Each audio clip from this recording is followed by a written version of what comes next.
প্রভাতী গণিত অনুশীলনী 7 class 6 page 84 থেকে 85 ম্যাট্রিক পদ্ধতি।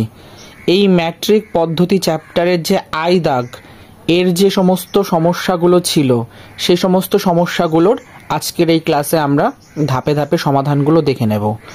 প্রথম কোশ্চেনটা কি বলেছে? প্রথম কোশ্চেনটাতে বলা রয়েছে তোমার বাড়ি থেকে তোমার বিদ্যালয়ের দূরত্ব 2 কিলোমিটার। তুমি প্রতিদিন বিদ্যালয়ে যাওয়ার সময় ও ফেরার সময় মোট পথের 1/5 করে পথ হেঁটে যাতায়াত করো। বিদ্যালয়ে যাওয়া ও আসা মিলিয়ে তুমি প্রতিদিন মোট কত মিটার পথ হাঁটো? এটা হচ্ছে প্রশ্ন। এবার ম্যাট্রিক পদ্ধতি মানে হচ্ছে এখানে আমরা সমস্ত এককগুলো নিয়ে আলোচনা করব। এককগুলো মানে kilometre, kilo, hecto, decametre, deci, centi, milli, এই যে এককগুলো, এই প্রত্যেকটা একক এর সম্বন্ধে আর কি এই চ্যাপ্টারে সেটা আলোচনা করা হচ্ছে। এবার ম্যাট্রিক পদ্ধতিতে যে সমস্ত প্রশ্নগুলো দেওয়া আছে আই দাগে, যেমন এই 1 নম্বর প্রশ্নটাই দেখো, এরকম 1 2 3 4 করে এরকম পরপর প্রশ্নগুলো সমাধান আমরা কি করব, দেখতে থাকবো। তো এই টাইপের প্রশ্নগুলোতে আমরা একক হিসাবে যেগুলোকে ইউজ করছি, যেমন দেখবে কিমি মানে কিলোমিটার, তো এই সমস্ত এককগুলোকে কিন্তু ম্যাট্রিক বলা হচ্ছে। আর যেহেতু এই সমস্ত এককগুলো আমরা ইউজ করছি তাই এই প্রসেসটাকে বা মেথডটাকে বলা হচ্ছে ম্যাট্রিক্স পদ্ধতি। ঠিক আছে, তো আমাদের প্রথম সেটা হচ্ছে বাড়ি থেকে বিদ্যালয় পর্যন্ত দূরত্ব। বাড়ি থেকে বিদ্যালয় পর্যন্ত দূরত্ব কত কিলোমিটার বলে দেওয়া আছে?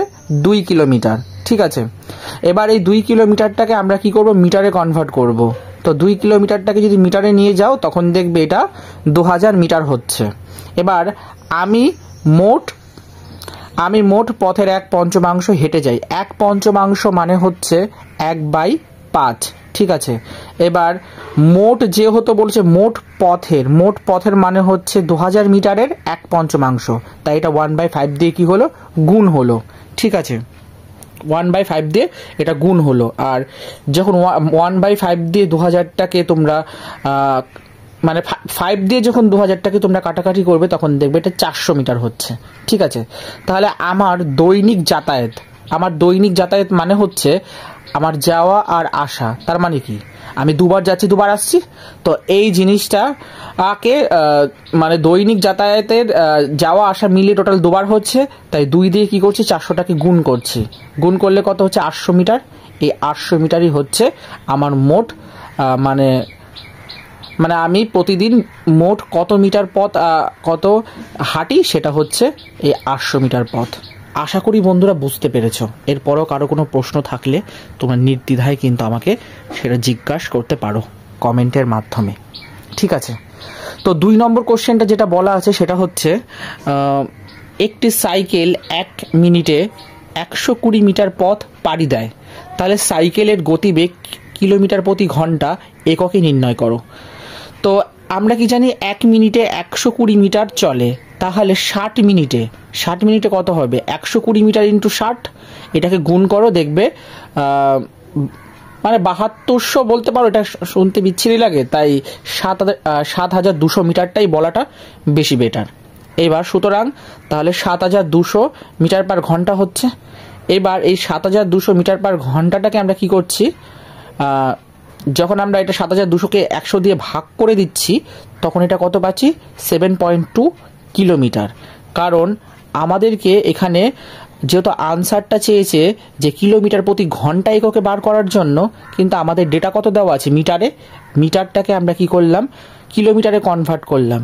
আর কনভার্ট করতে যখন মিটারটাকে কিলোমিটারে কনভার্ট করছি তখন কি হচ্ছে, ভাগ হচ্ছে।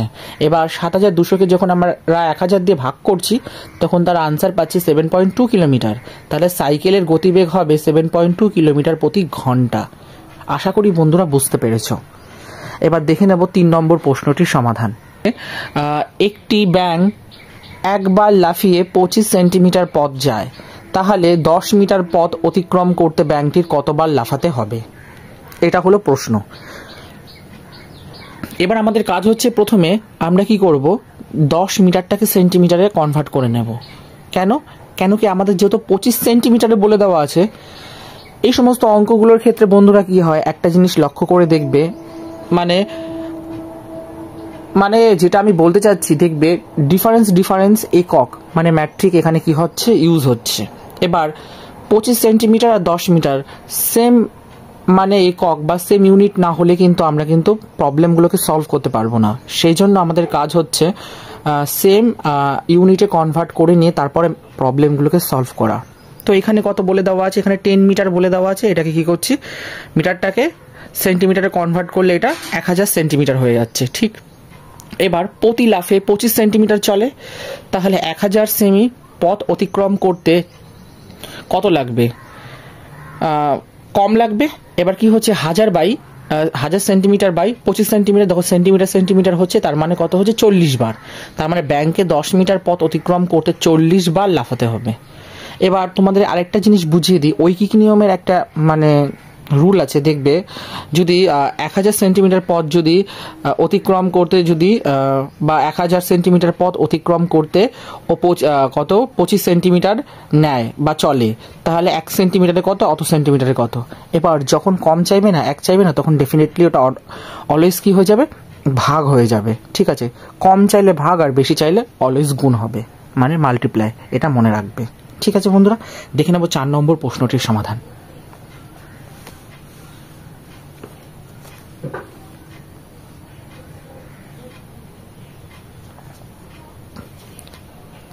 চার নম্বর অঙ্কটাতে কি বলেছে, বলছে একটি গাড়ি প্রতি লিটার পেট্রোল 12.5 কিলোমিটার পথ যায়, ঠিক আছে।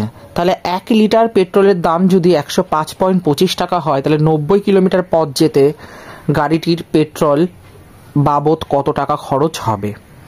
এবার আমাদের কাজ হচ্ছে প্রথমে এই যে গাড়ির যেটা দিয়ে দেওয়া আছে গিভেন ডেটাটা, সেটা প্রথমে আমাকে নোট করে নিচ্ছি। মানে কি, মানে হচ্ছে গাড়ি প্রতি লিটার পেট্রোলে 12.5 কিলোমিটার যায়, তাহলে 90 কিলোমিটার পথ যেতে পেট্রোল প্রয়োজন হবে 90 কিলোমিটার বাই 12.5 কিলোমিটার প্রতি লিটার। এবার এটাকে যখন তোমরা ভাগ করবে দেখবে 7.2 লিটার হচ্ছে। তাহলে 1 লিটার পেট্রোলের দাম যদি 105.25 টাকা হয়, তাহলে 7.2 লিটার পেট্রোলের দাম কত হবে, বেশি হবে না কম হবে। 1 লিটারে যদি এত হয়, তাহলে 7.2 লিটার ডেফিনেটলি বেশি হবে। তাই 7.2 এর সাথে কি হচ্ছে 105.25কে গুণ করছি, টাকা পার লিটার হলো, তাহলে এটা 757.80 টাকা। এটাই হচ্ছে আমাদের নির্ণীয় উত্তর। এবার এটা তুমি এমনি করেও লিখতে পারো 757 টাকা 80 পয়সা, ঠিক আছে, এভাবেও চাইলে লিখতে পারো। আশা করি বন্ধুরা বুঝতে পেরেছো। দেখে নেব এবার 5 নম্বর প্রশ্নটির সমাধান। বলছে রিকি প্রতি সেকেন্ডে 4 মিটার ও ভিকি প্রতি ঘন্টায় 10.2 কিলোমিটার পথ হাঁটতে পারে। তারা দুজনে একই সময় একই স্থান থেকে পরস্পর বিপরীত অভিমুখে হাঁটা শুরু করলো। তাহলে 50 মিনিট পরে তাদের দুজনের মধ্যে ব্যবধান কত হবে। তাহলে প্রথমে আমরা একটা কাজ করি, প্রথমে রিকির যে ইনফরমেশনটা সেটাকে ক্যালকুলেশন করে নিই, তারপরে আমরা ভিকিতে যাব। তাহলে প্রথমে কি করছি, আমি প্রথমে যেটা গিভেন ডেটা সেটা লিখে নিচ্ছি। এখানে কি দেওয়া আছে, বলছে রিকি প্রতি সেকেন্ডে 4 মিটার মানে হাঁটে, তাহলে 1 মিনিটে মানে হচ্ছে 60 সেকেন্ডে সে হাঁটবে। 4 মিনিট গুণিত আর সরি 4 এটা 4 মিটার, ঠিক আছে, এটা প্রতি মানে পার সেকেন্ড, ঠিক আছে, ইন্টু 60, তাহলে গুণ করলে কত হচ্ছে 240 মিটার পার সেকেন্ড হচ্ছে মিটার পার সেকেন্ড হচ্ছে। এই জায়গাটাতে একটু ভুল হচ্ছে আমার মনে হচ্ছে, কারণ আমাদের যেহেতুটা মিনিট এককে দিয়েছে, তো সেই হিসেবে ওটা আমরা কি লিখব, মিনিটই লিখব। তার মানে এখানে কত হচ্ছে 4 মিটার প্রতি সেকেন্ড ইন্টু 60, ঠিক আছে, equal to 240 metre per minute. কেন, কারণ আমরা 1 মিনিট সমান 60 সেকেন্ড জানি, সেই জন্য আমরা এখানে 1 মিটার প্রতি সেকেন্ড মানে এখানে 60 কিন্তু গুণ করতে পেরেছি। আবার ভিকি প্রতি ঘন্টায় 10.2 কিলোমিটার পথ হাঁটে, তাহলে 1 ঘন্টায় 10.2 কিলোমিটার ইকুয়াল টু কত হচ্ছে 10.2 কিলোমিটার প্রতি ঘন্টা হচ্ছে, গুণ করে দাও 10.2 ইন্টু 1000 কত হচ্ছে 10.2 মিটার প্রতি ঘন্টা। তাহলে 1 মিনিটে তার গতিবেগ হবে 10,200 মিটার বাই 60 হচ্ছে ইকুয়াল টু কত 170 মিটার প্রতি মিনিট। তাহলে রিকি 50 মিনিটে হাঁটবে কত মিটার 240 মিটার প্রতি minute into 50 equal to 1200 metre. তাহলে ভিকি 50 মিনিটে হাঁটবে 170 মিটার প্রতি মিনিট ইন্টু 50, তাহলে ইকুয়াল টু কত হচ্ছে 8,500 মিটার। তারা পরস্পরের বিপরীত দিকে হাঁটছে, তাই তাদের মধ্যে ব্যবধান হবে রিকি যেটা পেলাম সেটা হচ্ছে 1200 প্লাস ভিকি যেটা পেলাম 8,500, দুটোকে জুড়ে দাও দেখবে 20,500 মিটার বা 20.5 কিলোমিটার। এটাও তোমরা চাইলে লিখতে পারো। এটাই হলো বন্ধুরা সমাধান। আশা করি বুঝতে পেরেছো। এবার দেখে নেব 6 নম্বর প্রশ্নটির সমাধান। একটি প্যান্ট তৈরি করতে 1 মিটার 15 সেন্টিমিটার কাপড় লাগে। 12 মিটার 65 সেন্টিমিটার কাপড় দিয়ে এরূপ কটি প্যান্ট তৈরি করা যাবে? এটাই হলো প্রশ্ন। এবার আমাদের কাজ হচ্ছে প্রথমে 12 মিটার যেটা আছে সেই 12 মিটারটাকে প্রথমে আমরা কি করব সেন্টিমিটারে কনভার্ট করব। আর সেন্টিমিটারে কনভার্ট করতে গেলে আমরা কি করছি দেখো 12 সাথে 100 গুণ করে 1200 সেন্টিমিটার করলাম।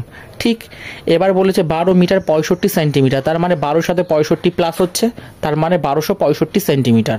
তাহলে 1 মিটার 65 সেন্টিমিটার ইকুয়াল টু কত হচ্ছে, এটা 100 প্লাস 15, তার মানে কত 115 সেন্টিমিটার। তাহলে 1265 সেন্টিমিটার কাপড় দিয়ে 1265 বাই 115 দিয়ে ভাগ করলে 11টি প্যান্ট তৈরি করা যাবে। এটাই হলো সঠিক উত্তর। দেখে নেব 7 নম্বর প্রশ্নটির সমাধান। বরুণ ও বরুণের মোট উচ্চতা 3 মিটার। বরুণ ও তরুণের মোট উচ্চতা 2.8 মিটার। বরুণের উচ্চতা 1 মিটার 17 সেন্টিমিটার হলে অরুণ ও তরুণের উচ্চতা কত? এবার আমাদের প্রথমে কাজ হচ্ছে এখানে দেখো অরুণ ও বরুণের মোট উচ্চতা 3 মিটার বলে দেওয়া আছে, তাহলে বরুণের উচ্চতা 117 সেন্টিমিটার হবে। এবার মানে 117 সেন্টিমিটার এটাও কি হচ্ছে মানে এটা। এবার একটা প্রশ্ন হচ্ছে এই বরুণের উচ্চতাটা 160 সেন্টিমিটারটা কি করে হলো? অ্যাকচুয়ালি 1 মিটার 17 সেন্টিমিটারকে যখন আমরা মিটার মানে শুধুই সেন্টিমিটারে কনভার্ট করব তখন দেখবে 117 সেন্টিমিটার হচ্ছে। কারা কারা এই জায়গাটা বুঝতে পারছো না আমাকে কমেন্টে জানাবে, ঠিক আছে? আমি নেক্সট ক্লাসে এটাকে আরও বেশি করে আর বেটার ওয়েতে এটা মডিফাই করে দেব, ঠিক আছে? বরুণের উচ্চতা 117 সেন্টিমিটার।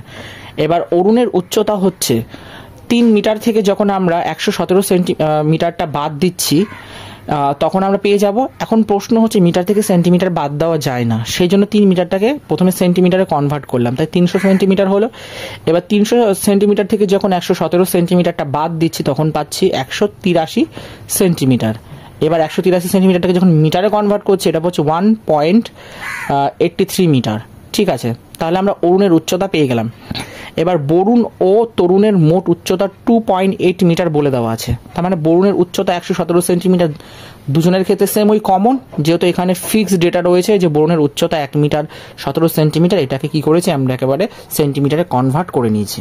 এবার তরুণের উচ্চতা তাহলে 2.8 মিটার থেকে যখন 117 সেন্টিমিটারটা বাদ দেবো তাহলে পেয়ে যাব, কিন্তু মিটার থেকে তো সেন্টিমিটার বাদ দেওয়া যাবে না, সেই জন্য আমাদের কাজ হচ্ছে কি করা, প্রথমে আমরা মিটারটাকে সেন্টিমিটারে কনভার্ট করব। তার মানে এখানে কত হচ্ছে 280 সেন্টিমিটার থেকে যখন 117 সেন্টিমিটার বাদ দিচ্ছি তখন পাচ্ছি 163 সেন্টিমিটার, আর এই সেন্টিমিটারটাকে মিটারে কনভার্ট করলে 1.63 মিটার। এটাই হচ্ছে আমাদের দুজনের নির্ণীয় মানে উচ্চতা। মানে অরুণের উচ্চতা হলো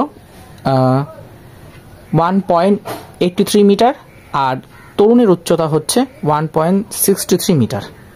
আশা করি বন্ধুরা বুঝতে পেরেছো। দেখে নেব 8 নম্বর প্রশ্নটির সমাধান। বলছে দুটি স্তম্ভের উচ্চতা যথাক্রমে 6 মিটার 4 ডেসিমিটার এবং 7 মিটার 3 ডেসিমিটার। তিনটি স্তম্ভের উচ্চতার গড় 6 মিটার 3 ডেসিমিটার হলে তৃতীয় স্তম্ভের উচ্চতা কত? প্রথমে আমাদের কাজ হচ্ছে আমরা কি করব, এই 6 মিটার 4 ডেসিমিটারটাকে প্রথমে মিটারে কনভার্ট করব, করলে পরে দেখবে 6.4 মিটার হচ্ছে। আর 7 মিটার 3 ডেসিমিটারটাকে যখন কনভার্ট করছি তখন এটা 7.3 মিটার হচ্ছে। এবার গড়ের একটা সূত্র হচ্ছে কি, গড়ের সূত্র হলো যে তিনটি যে স্তম্ভের উচ্চতা সেটাকে প্লাস করে বাই 3 করে দিলে আমরা কত পাচ্ছি 6.3 মিটার। কেন কি এখানে দেখো যে 6 মিটার 3 ডেসিমিটারটা ছিল, এটাকে আমরা কি করেছি, এটারটাকে আমরা মিটারে কনভার্ট করে নিয়েছি। আর তৃতীয় স্তম্ভের উচ্চতা যেহেতু জানতে চাওয়া হয়েছে সেটা জানি না বলে কি করেছে, এটাকে এস ধরে নিয়েছি। ঠিক আছে, তোমরা চাইলে এখানটাতে ধরি কথাটা লিখে দিতে পারো।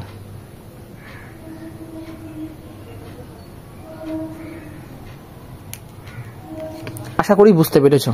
এবার এটাকে নর্মাল যা সমাধান করেছি, এই দেখো 6.4 plus 7.3 plus H equal two এই 3 দিয়ে কি করেছি 6.3টাকে গুণ করে দিলে এটা 18.9 হয়ে যাচ্ছে। এবার এই দুটোকে জুড়ে দাও, মানে 13.7 প্লাস এইচ ইকুয়াল টু 18.9 হচ্ছে। তাহলে H equal to 18.9 minus 13.7 equal to 5.2 metre. তাহলে এইচ ইকুয়াল টু 5.2 মিটার, তার মানে তৃতীয় স্তম্ভের উচ্চতা হচ্ছে 5.2 মিটার। এটাই হলো আমাদের নির্ণীয় সমাধান। দেখে নেব 9 নম্বর প্রশ্নটির সমাধান।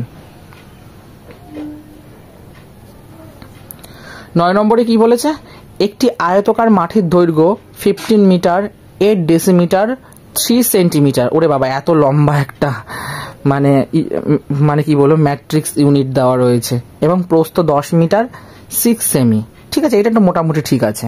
মাঠটির চারপাশে বেড়া দিতে প্রতি ডেসিমিটার এককে কিন্তু করতে হবে। ঠিক আছে, 15 টাকা হিসাবে মোট কত টাকা খরচ হবে।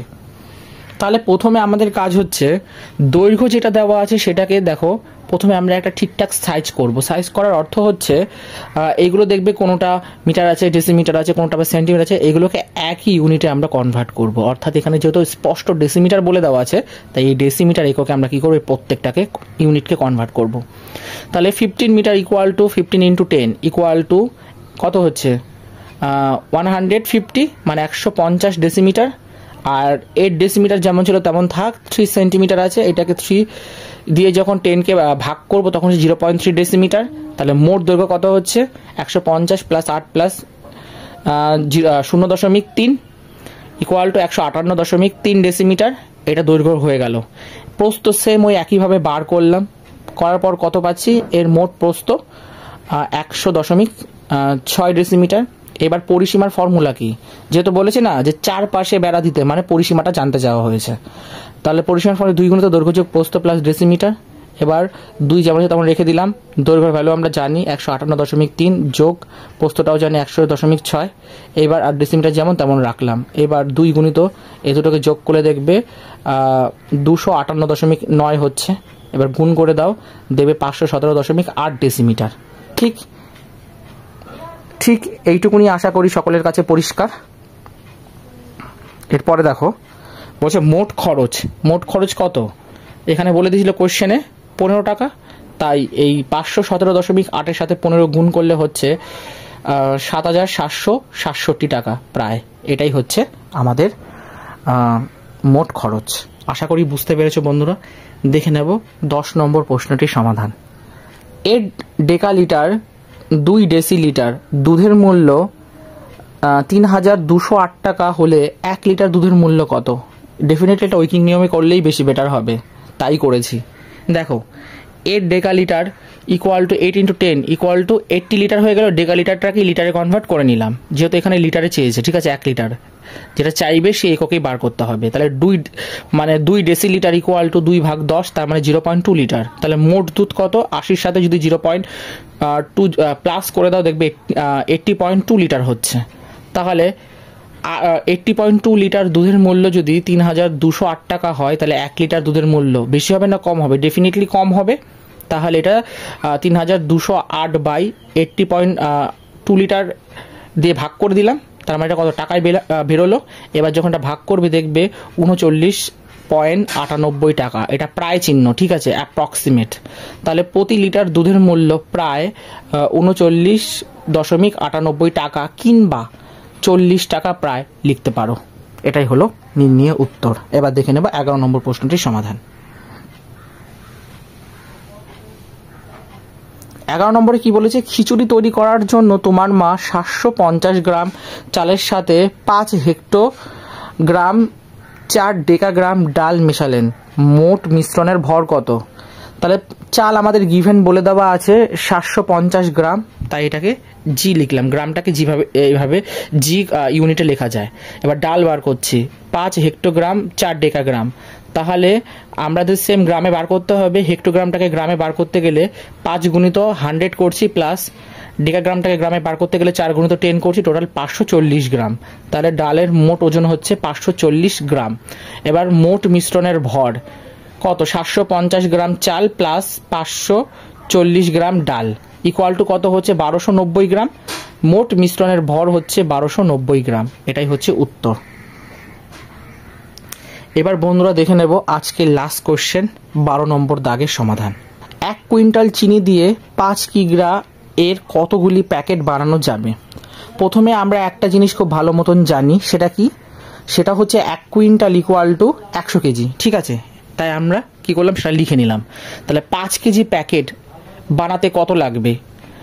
100 কেজি বাই 5 কেজি প্রতি প্যাকেট, তার মানে কত হচ্ছে? 20টি। তাহলে 20টি প্যাকেট বানানো যাবে 5 কেজি প্যাকেট বা 20টি প্যাকেট বানানো যাবে। তার মানে 1 কুইন্টাল চিনি দিয়ে 5 কিগ্রা এর কতগুলো প্যাকেট বানানো যাবে? 20টা প্যাকেট বানানো যাবে। আশা করি বন্ধুরা বুঝতে পেরেছ। তাহলে মোটামুটি আমরা ম্যাট্রিক পদ্ধতির আই দাগের 1 থেকে 12টা অঙ্ক পরপর সমাধান দেখলাম। এবার আমাদের কাছে এখানে বাকি রইল কতগুলো ম্যাট্রিক পদ্ধতির, দেখে নিই একবার, তোমাদেরকে দেখিয়ে দিই। সামান্য ভগ্ন অংশ, পেজ 85 এইটা। তাহলে টোটাল আমরা মোট 12 পিস মতো অঙ্ক কভার করলাম। এবার 13 থেকে 24 পর্যন্ত, তার মানে আরও 12টা অঙ্ক বাকি রইল। আমরা কি করব, নেক্সট ক্লাসে এই 12টা অঙ্ক কভার করব। আশা করি তাহলে তোমাদের যে চাহিদা সেটা পূরণ করতে পারবো। আর ফ্রেন্ড, তার আগে আমি আর একটুখানি বলতে চাইবো, সেটা হচ্ছে I am really sorry friend, অনেকটা সময় তোমাদেরকে ওয়েট করতে হলো, কারণ এই ক্লাসটা আমার আরও আগে প্রোভাইড করা উচিত ছিল, কিন্তু ক্লাসটা আমার তৈরি করতে একটু টাইম লেগে গেছে। আর বাকি ক্লাসগুলো ওইগুলো আমার করা ছিল, তাই আমি ওগুলো আপলোড করতে পেরেছিলাম, ঠিক আছে? কিন্তু এটা আমি কমপ্লিটলি তৈরি করে তারপর তোমাদেরকে দিতে হচ্ছে। তো প্লিজ তোমরা কিছু মনে করো না। আর তোমরা সকলে আশা করি ভালো করে অঙ্কগুলো প্র্যাকটিস করছো। যদি কারোর কোনো ডাউট থাকে বা কোনো রকম অসুবিধা হয়, তোমরা আমাকে অতি অবশ্যই কমেন্টে জানাবে। তাহলে বন্ধুরা, আজকের এই সেশনটা যদি ভালো লাগে তাহলে অতি অবশ্যই একটা লাইক দিয়ে দিও। এরকম প্রভাতী গণিত বইয়ের অনুশীলনীগুলোর প্রতিনিয়ত সমাধান পেতে চ্যানেলটাকে সাবস্ক্রাইব করে পাশে থেকো। আর কোনো রকম ডাউট বা প্রশ্ন আসলে তোমরা অতি অবশ্যই কিন্তু আমাকে কমেন্টে জানাবে।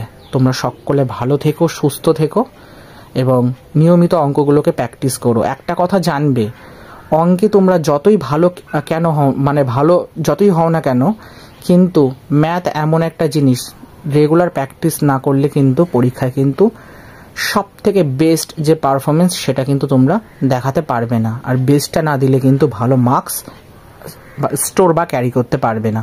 ঠিক আছে বন্ধুরা, আশা করি তোমরা আমার কথা বুঝতে পারছো। ঠিক আছে, তোমরা সকলে ভালো থেকো। চলো নেক্সট ক্লাসে আমরা বাকি অঙ্কগুলো নিয়ে আবার আলোচনা করব। চলো বন্ধুরা, টাটা।